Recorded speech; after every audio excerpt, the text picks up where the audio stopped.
নমস্কার বন্ধুরা, রিয়াঙ্কা লাইফস্টাইলে নতুন আরও একটা ব্লগে আপনাদের সকলকে স্বাগত। যে যেখান থেকেই দেখছেন ব্লগটা একটু ভালো লাগলে লাইক শেয়ার সাবস্ক্রাইব করে পাশে থাকবেন, সাথে থাকবেন। জানেন তো, আজ শরীরটা খুব বেশি ভালো না। হয়তো আমার গলার ভয়েসটা শুনে আপনারা বুঝতে পারছেন, কিছু করার নেই, কাজ তো করতে হবে, ভয়েস দিতে হবে, তাই বসেছি, একটু অ্যাডজাস্ট করে নেবেন। আমার আগের ভিডিওতে আপনারা অনেক ভালোবাসা দিয়েছেন, আপনাদের অসংখ্য ধন্যবাদ। যারা এখনও পর্যন্ত চ্যানেলটা সাবস্ক্রাইব করেছেন তাদেরকে অসংখ্য ধন্যবাদ। নতুন যে বন্ধুরা আমার ভিডিওগুলো দেখছেন, প্লিজ প্লিজ প্লিজ সাবস্ক্রাইব করে সঙ্গে থাকবেন, পাশে থাকবেন। জানেন তো বন্ধুরা, আমরা মেয়েরা বিয়ের পর যখন একটা ফ্যামিলিতে আসি, তখন চারিদিক থেকে সবাইকে অ্যাডজাস্ট করে মানিয়ে নিয়ে চলার চেষ্টা করি, কিন্তু কিছু কিছু মুহূর্ত এমন আমাদের সামনে এসে দাঁড়ায় যে আমরা অ্যাডজাস্ট করব কি আমরা নিজেরাই ঘাবড়ে যাই। আমার মতো যারা শান্ত শিষ্ট ধীর মেয়েরা, তারা একেবারেই চুপ করে যায়। আর এই অ্যাডজাস্ট করতে করতে যখন কারোর সাথে আর পেরে ওঠা যায় না, তখন চুপ করে নিজের কাজে মন দেওয়াটাই বুদ্ধিমানের কাজ। নিজের কাজ নিয়ে থাকলে দেখবে মনটাও ভালো লাগে আর সময়টাও সুন্দরভাবে কেটে যায়। আর এখন কি বলো তো, সংসার করতে গিয়ে নিজেকে অনেকটা পরিণত করে তুলতে পেরেছি। জানি যারা পরিবর্তন হওয়ার নয় এবং যারা কথা শোনার নয়, তাদের সঙ্গে অযথা মুখ লেগে কোনো লাভ নেই। নিজের কাজটাতে ফোকাস করলে এর থেকে অনেক বেশি তুমি ভালো থাকতে পারবে। তবে সময় বিশেষে, জায়গা বিশেষে আমাদের মেয়েদের জীবনটা তো পরিবর্তনশীল।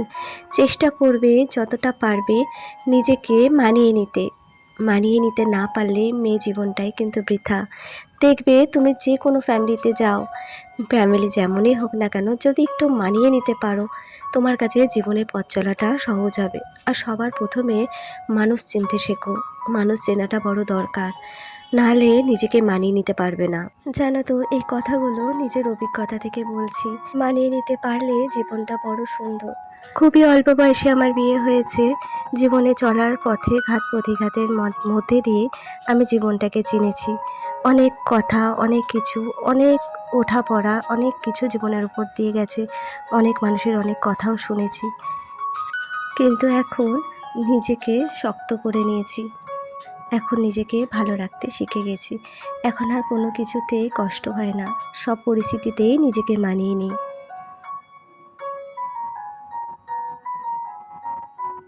তো বন্ধুরা, আমার মোটামুটি রান্নাঘরের উপরে যা যা কাজ থাকে সমস্ত কিছুই কমপ্লিট হয়ে গেছে। আজকে ঘরগুলো সমস্ত কিছু পোছাপুছি করে দিলাম, যাতে একটু পরিষ্কার থাকে আর কি। সপ্তাহে একদিন করে আমি পুছি আর একদিন করে ঝাড় দিই, মানে একদিনে ঝাড় দেওয়া এবং পোছা আমার পক্ষে পসিবল হয় না, বাট কোনো প্রয়োজন থাকলে হয়তো তখন দিতে হয়। যদি দেখি একটু ঝড় বৃষ্টি হয়েছে, প্রচণ্ড নোংরা হয়েছে, তো সেক্ষেত্রে ঝাড় দেওয়া এবং পোছা দুটোই করতে হয়।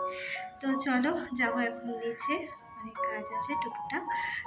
ঘর পোছা আমার কমপ্লিট হয়ে গেছে। হ্যাঁ, আমি তো নিচের ঘরটা পুছে উপরের ঘরটা পুছতে এসেছিলাম, তো সেটা আমার কমপ্লিট হয়ে গেছে। আমি স্নানে যাব, তার আগে নিজের একটু রূপচর্চা করব। তো চলো, আমি মুখে কী মাখি সেটাই তোমাদের সাথে শেয়ার করবো এবং দেখিয়ে দেবো।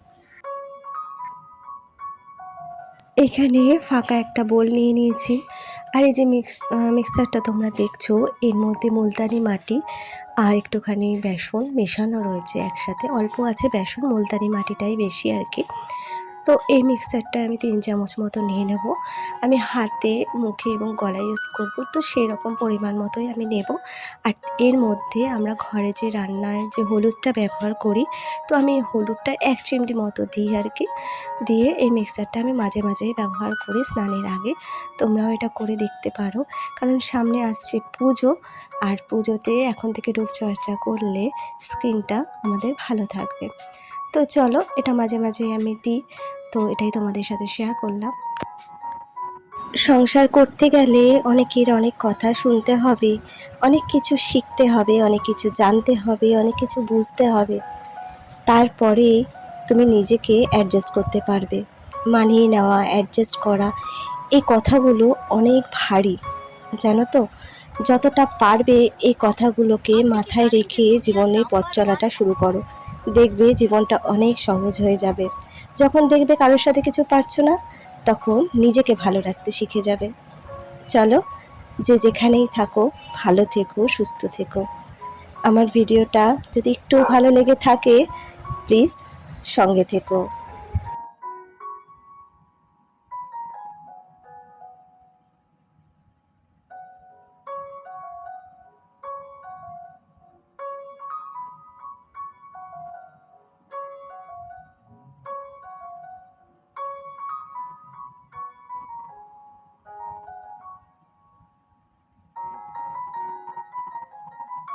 জীবনে চলতে গিয়ে প্রচুর ঠ্যাক খেয়েছি, তাই এখন আর ভাবি না আমার সম্বন্ধে কে কি বললো, কে কি ভাবলো, কে কি আমার নামে বললো, আমি কাকে কি বললাম। এই জিনিসগুলো থেকে দূরে সরে গিয়ে এখন শুধু নিজেকে ভালো রাখতে শিখেছি, নিজের কাজকে মর্যাদা দিতে শিখেছি, কাজকে সময় দিতে শিখেছি। আর এখন এক কথায় বলতে পারো, সত্যি আমি খুব ভালো আছি। আমি জানি আমি যদি সৎ পথে থাকি, আমি যদি ভালো কাজ করি, আমার দর্শকরা যারা আমাকে দেখছো তারা আমাকে অনেক ভালোবাসা দেবে। আর তোমাদের এই ভালো ভালো কমেন্টস পড়লে সত্যি আমার মনটা খুব ভালো হয়ে যায়। কারণ জীবন থেকে তো অনেক কিছু শিখেছি। আমার জীবন আমাকে যা দেয়নি, যে ভালো কথাগুলো আমাকে শোনায়নি, আমার অডিয়েন্সরা, আমার বন্ধুরা সেই ভালো ভালো কথাগুলো আমাকে বলো, সত্যি আমার মনটা ভরে যায়। আপনি কি জানেন যে দুনিয়ার নাম্বার 1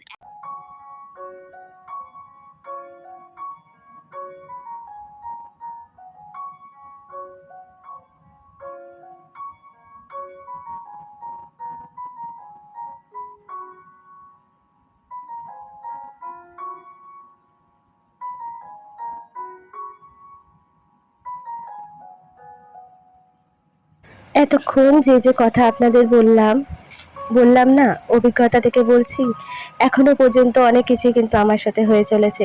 তার মধ্যে থেকেও আমি কিন্তু ভালো আছি, বলতে পারেন এখন আমি একদম পারফেক্ট এক সুখী গৃহিণী, নিজেকে ভালো রাখতে শিখে গেছি বলে। তো চলুন আজকের ভিডিওটা আমি এত অবধি রাখছি। যে যেখান থেকেই দেখছেন ভিডিওটা ভালো লাগলে লাইক শেয়ার সাবস্ক্রাইব করে সঙ্গে থাকবেন, পাশে থাকবেন, একটা ছোট্ট করে কমেন্টস করবেন। সবশেষে একটা কথা বলি, নিজের যত্ন নেবেন, নিজেকে সময় দেবেন। তো চলুন আজকের মতো ভিডিওটা এত অবধি, টাটা।